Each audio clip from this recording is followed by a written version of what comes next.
नमस्कार दोस्तों, स्वागत है आपका आपके अपने YouTube चैनल नॉलेज क्लब पर। आज हम पढ़ने जा रहे हैं भारत की जलवायु के बारे में। तो भारत की जलवायु के बारे में हम जानेंगे यहाँ पे किस प्रकार के मानसून है, यहाँ पे मौसम कैसा होता है, वेदर कंडीशन कैसी होती है। तो फाइनली जो हम यहाँ पे सीखेंगे इसके बारे में ही जानेंगे। जलवायु जो है भारत की वो मानसूनी प्रकार की है। ये मानसून शब्द है जो कि एक अरब शब्द मौसम से लिया गया था और पवनों की दिशा के ऋतु में परिवर्तन के हिसाब से जो भी मौसम में चेंज होते हैं उसी को जलवायु कहते हैं। जलवायु बेसिकली लंबे समय तक जो भी बदलाव होते हैं 15 साल 10 साल 20 साल तक, उसको हम जलवायु कहते हैं। मौसम डे पर डे, जैसे आज मौसम कैसा है, कल मौसम कैसा रहेगा, तो शॉर्ट टर्म के लिए जो छोटे से बदलाव होते हैं उसके लिए हम मौसम शब्द का इस्तेमाल करते हैं।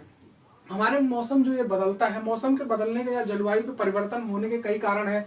या तो उस स्थल की जहाँ पे हम रह रहे हैं उस जगह की समुद्र से दूरी कितनी है, अक्षांश क्या है, ऊंचाई क्या है, पहाड़ी क्षेत्र है या मैदानी क्षेत्र है, रेगिस्तान क्षेत्र है, इन सब चीजों पर भी डिपेंड करता है।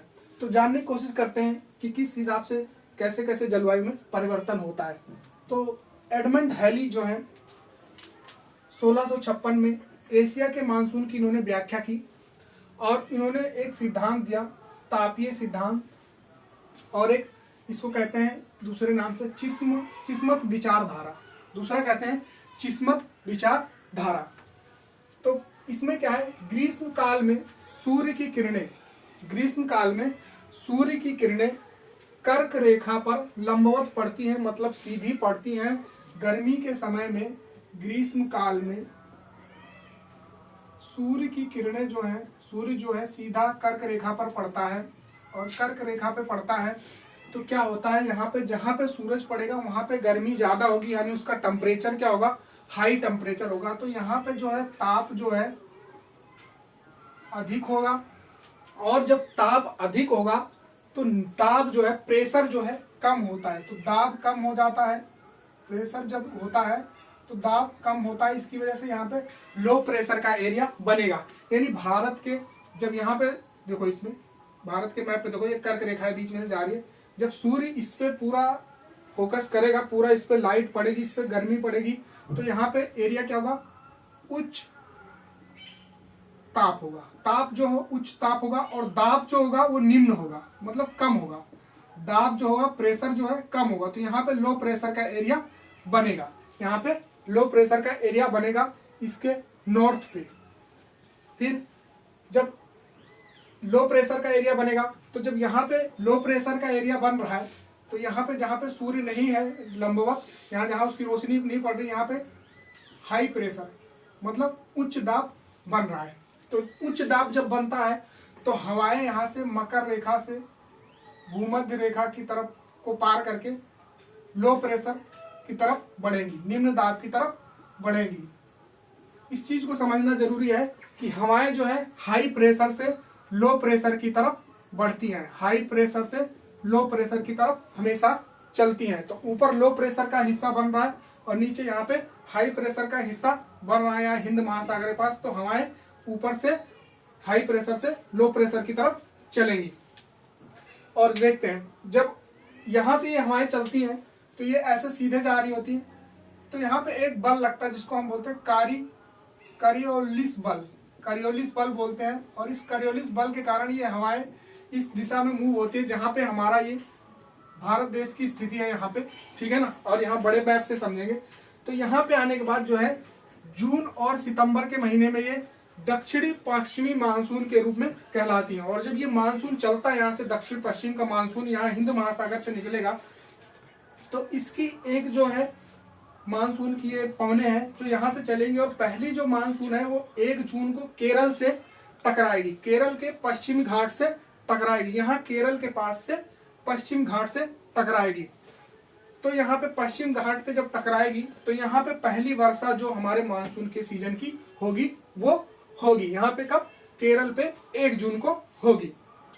और इस अरब सागर की जब दूसरी पवन जब यहाँ से चलती है मानसून की, ये 5 से 10 जून तक, तो ये मुंबई में वर्षा करते हुए यहाँ नर्मदा तापी घाटी से होते हुए यहाँ पे छत्तीसगढ़ के बेसिन को छूते हुए इस क्षेत्र में वर्षा करेगी। इस छत्तीसगढ़ में वर्षा नहीं करती पर्टिकुलर पूरा, लेकिन उसके बेसिन को छूते हुए इधर हल्का सा बारिश करते हुए निकल जाएगी, ये जो ब्लू कलर से दिख रहा है। फिर यहाँ से तीसरा जो अरब सागर का यहाँ से निकलेगी गुजरात से, सौराष्ट्र से होते हुए अरावली की पहाड़ियों से हल्की बारिश करते हुए, कम बारिश करते हुए यहाँ पंजाब और पश्चिम हिमालय के क्षेत्रों तक पहुंच जाएगी। उसके बाद जो यहाँ से दो धाराएं इधर को चलती है, यहाँ से दो धाराएं डिवाइड होती है। एक धारा जो अरब सागर की होती है इसमें 3 बन जाती है और एक इधर 2 धाराएं बन जाती है। एक जो पौने चलती है वो चलेगी जो अंडमान निकोबार की तरफ जाएंगी और वहां पे 25 मई को जो है वर्षा ये करती है अंडमान निकोबार पे। तो अगर ये कहीं पूछा जाए कि राज्य कौन सा है जहाँ पहले वर्षा होती है मानसून की, तो 1 जून को केरल में होती है। अगर केंद्र शासित प्रदेश का नाम दिया जाए तो 25 मई को अंडमान व निकोबार में होती है। उसके बाद यहाँ से एक धारा और चलती है जो पश्चिम बंगाल की खाड़ी से यहाँ से होते हुए ब्रह्मपुत्र घाटी में वर्षा करती है। फिर ये मेघालय में यहाँ पे वर्षा करती है और सबसे ज्यादा जो रिकॉर्डेड वर्षा होती है पूरे विश्व में वो मौसिन राम है मेघालय में एक जगह, जहाँ पे सबसे ज्यादा वर्षा होती है। और इसके बाद जो यहाँ पे जाने के बाद ये अंडमान में वर्षा करते हुए म्यांमार की तरफ आगे बढ़ जाती है पौने। फिर यहाँ पे अरकान की पहाड़ियां ये इससे टकरा के कुछ तो इधर उधर से आगे बढ़ जाती है और यहाँ से टकरा के ये पवन इधर को जाती है जो इधर बंगाल, पटना, बिहार, उत्तर प्रदेश, गंगा का जो पूरा मैदान है, पंजाब, यहाँ सब बारिश करती हैं। तो ये थी कि हाई प्रेशर से लो प्रेशर का जब दाब बनता है तो दक्षिण पश्चिम मानसून से हवा चलती है और इनके साथ पानी इसलिए जाता है क्योंकि ये समुद्र से पानी को लेकर जाती है और बारिश करती हुई निकल जाती है। अब दूसरा है हमारे पास शीत ऋतु। शीत ऋतु में क्या होता है, शीत ऋतु में जब शीत ऋतु का समय आता है, ये शीत ऋतु का समय आता है तो जो होता है सूर्य जो होता है यहाँ पे होता है, यहाँ पे मकर रेखा पे होता है। अब सूर्य जो है मकर रेखा पर होता है शीत ऋतु के अंदर। तो जहां पे सूर्य होगा वहां पे क्या होगा, हाई टेम्परेचर होगा और हाई टेम्परेचर होता है तो मैंने पहले बताया लो प्रेशर होता है, निम्न दाब का एरिया होता है। और यहाँ लो प्रेशर होगा तो अब यहाँ पे हाई प्रेशर होगा, अब यहाँ पे हाई प्रेशर होगा। जब यहाँ पे हाई प्रेशर होगा और यहाँ पे लो प्रेशर होगा और यहाँ पे हाई टेम्परेचर होगा ग्रीन वाले में, ठीक है ना। तो फिर मैंने बताया था कि कैसे बारिश होती है, हाई टेम्परेचर से लो टेम्परेचर की तरफ पवनें चलती हैं, ठीक है ना। तो हाई प्रेशर इधर है तो लो टेम्परेचर की तरफ इधर को बारिश हवा चलेगी, यानी ये ग्रीन वाला जो मैंने बता रखा है इधर को अब हवाएं चलेंगी, ठीक है ना। तो इसी हवाओं को बोला गया क्या, ये बोला गया माफ कीजिएगा, ये हो गई लो प्रेशर की तरफ हवाएं चलेंगी। फिर यहाँ पे क्या होगा कि जब ये यहाँ से चलेंगी तो इधर हवाएं जब चलने लग जाएंगी तो इनके पास क्या होता है, इधर जमीन होने के कारण, लैंड होने के कारण यहाँ पे बारिश कहाँ से होगी, क्योंकि इनके पास पानी नहीं होता, यहाँ पे लैंड से ये पानी ले नहीं पाती तो यहाँ पे बारिश नहीं होती। तो यहाँ पे तो ऐसी हवा चलेगी, लेकिन जब ये हिस्सा जो बंगाल की खाड़ी से किनारे किनारे से आता है ये तमिलनाडु के पास आके कोरामंडल तट पे, ये कोरोमंडल तट है, ठीक है ना, यहाँ पे वर्षा ये करते हैं, यहाँ पे ये वर्षा करती है। और जब ये यहाँ पे वर्षा करती है तो यही उत्तरी पूर्व जो मानसून जो इधर से चल रहा होता है, ये उत्तरी पूर्वी मानसून यहाँ पे आके कोरोमंडल तट पे जो वर्षा करता है तो यहाँ पे देखा होगा यहाँ पे कुछ पहाड़ियां जैसे इलायची की पहाड़ियां, कार्डमम हिल्स, तो यहाँ पे लगभग जब ये वाला मानसून चला था, ठीक है ना, दक्षिण पश्चिम मानसून जब चला था तो ये 1200 मीटर की ऊंचाई पर जो पहाड़ियां होती है इनसे टकरा के सारी वर्षा यही कर देता है। तो पहाड़ी का रीजन होने की वजह से इधर बारिश हो जाती है तो इधर बारिश कम होती है, लेकिन जब वो रिटर्न में आते हैं तो कुछ बारिश इधर हो जाती है तमिलनाडु के क्षेत्र में। और कब होती है वो, अक्टूबर से नवंबर के महीने में होती है और उत्तरी पूर्व मानसून इनको कहा जाता है।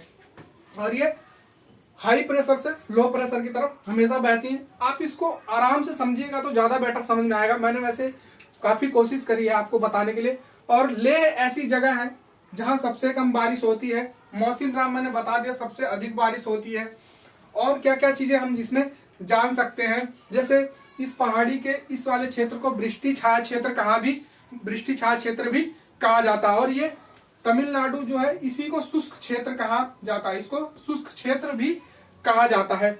और एक चीज और है, यहाँ पे हिमालय में बर्फबारी कैसे होती है, यहाँ पे बर्फबारी कैसे होती है? पश्चिमी विक्षोभ के कारण यहाँ पे बर्फबारी होती है। किसके कारण? पश्चिमी विक्षोभ के कारण यहाँ पे बर्फबारी होती है। पश्चिमी विक्षोभ के कारण यहाँ पे बर्फबारी होती है। पश्चिमी विक्षोभ क्या होता है? ये एक शीत ऋतु में उत्तर पश्चिम से चलने वाली तेज हवाएं होती हैं। इनसे उठने वाला तूफान होता है जो भूमध्य सागर से उठकर इधर आता हिमालय की तरफ, और यहाँ पे क्या होता है? बर्फबारी होती है। और ये सीजन जो होता है गेहूं की खेती के लिए सबसे उपयुक्त माना जाता है। और भी कुछ चीजें हैं जैसे हम जानने की कोशिश करेंगे, जैसे आम्र वर्षा। मैंने यहाँ पे कुछ लिखा है आम्र वर्षा। ये आम्र वर्षा क्या होती है? जब हल्की हल्की पानी की फुहारें चलती हैं तो जो इसमें जो आम के बौर लगते हैं, जिनको बोलता है फूल लगने शुरू होते हैं, तो इसी को आम्र वर्षा कहते हैं। केरल में इसको आम्र वर्षा कहते हैं, और कर्नाटक में इसको चेरी ब्लॉसम भी कहा जाता है। और फूल वाली बौछार होती है। ये बेसिकली एक तरीके से कहवा की खेती के लिए ज्यादा अच्छी होती है। कहवा के फूल इसी में खिलते हैं, फूल वाली बौछार में। और एक काल बैसाखी है। काल बैसाखी क्या नाम है? बहुत ही भयंकर तूफान होता है। ये होता है असम और पश्चिम बंगाल में, यहाँ पे चलता है काल बैसाखी, जो मतलब एक भयानक और विनाशकारी तूफान सा होता है। लेकिन ये चाय, पटसन, चावल की खेती के लिए ज्यादा उपयोगी होती है काल बैसाखी। और फिर लू, जो कि बहुत ही मतलब दर्दनाक, जो अच्छी नहीं लगती लू, गरम गरम हवाएं बिहार, पंजाब, पटना, दिल्ली, इस क्षेत्र में, ये राजस्थान, यहाँ पे लू चलती है गर्मियों के टाइम में, जो कि बहुत ही हानिकारक होती हैं।